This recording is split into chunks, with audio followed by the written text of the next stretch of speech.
इयत्ता चौथी कविता 19वी हे कोण गे आई भाग 1.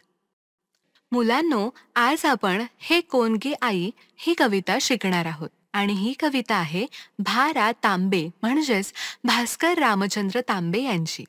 मुलांनो, प्रत्येक व्यक्तीला कशाची तरी भीती वाटत असते. या कवितेतील एका लहान मुलाला सुद्धा काही गोष्टींची भीती वाटत आहे, म्हणून तो आपल्या आईला याबद्दलचे प्रश्न विचारत आहे. चला तर मग त्याला नेमकी कोणत्या गोष्टीची भीती वाटत आहे हे पाहण्यासाठी आपण ही कविता पाहूया. नदीच्या शेजारी गडाच्या खिंडारी झाडांच्या ओळीत वेळूंच्या जाळीत दिवसा दुपारी जांभळी अंधारी मोडके देवळा त्यावरी पिंपळा ओढगे त्या ठाई राहते गे आई नदीच्या शेजारी. मुलांनो, येथे हा मुलगा आपल्या आईला सांगतो आहे की नदीच्या शेजारीच एक किल्ला आहे आणि तो किल्ला पडका झाला आहे. त्या किल्ल्याच्या आत झाडाची रांग आहे. तिथेच बाजूला बांबूचे बेटही आहे. त्याच्या जवळच मोडलेल्या अवस्थेत एक मंदिर आहे. त्या मंदिरावर पिंपळाचे झाड आहे. दुपारच्या वेळेत जरी तिथे पाहिलं तरी जांभळा गडद अंधार असतो. मला सांग ना आई, अशा ठिकाणी कोण राहत असेल ग?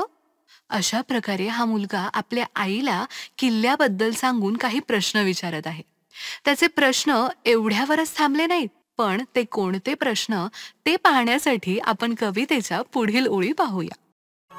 चिंचांच्या शेंड्यांना वडांच्या दाढ्यांना ओढोनी हालवी ओढगे पालवी ओढगे जोराने मोठ्याने मोठ्याने शिडगे वाजवी पाखरा लाजवी सारखी किती वेळ ऐकू येती शिळ नदीच्या शेजारी.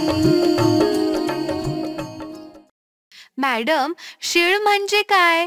मुलांनो, शीळ म्हणजे शिट्टी. हा मुलगा आईला विचारतो आहे की चिंचेच्या झाडाच्या शेंड्यांना, वडाच्या पारंब्यांना आणि पानांना कोण बरं हलवत असेल? पक्ष्यांनाही लाजवेल अशी शिट्टी कोण बरं वाजवत असेल?